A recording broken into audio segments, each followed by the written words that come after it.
Guys, Durga Puja পঞ্চমীর দিন আমি গিয়েছিলাম জামালপুর।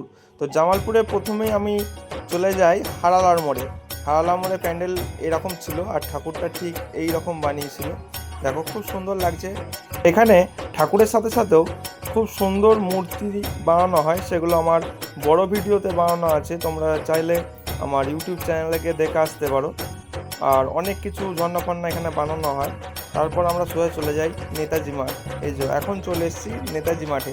নেতাজি মাঠের ঠাকুরটা ঠিক এই রকম ছিল, আর প্যান্ডেলটা তোমরা দেখতেই পাচ্ছ। এটাও তোমরা যদি সম্পূর্ণ ভিডিও দেখতে চাও তাহলে চলে যেও আমার ইউটিউব চ্যানেলে কিংবা আমার ফেসবুক চ্যানেলে, বড় ভিডিও ছাড়া আছে, তোমরা দেখতে পাবে।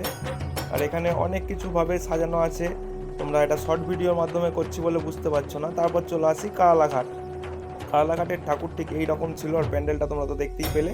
তারপর আমরা সোজা চলে যাই বাড়ি। তোমরা এরকম ছোটো ছোটো ভিডিও দেখতে আমার চ্যানেলটাকে সাবস্ক্রাইব করো, লাইক করো, শেয়ার করো।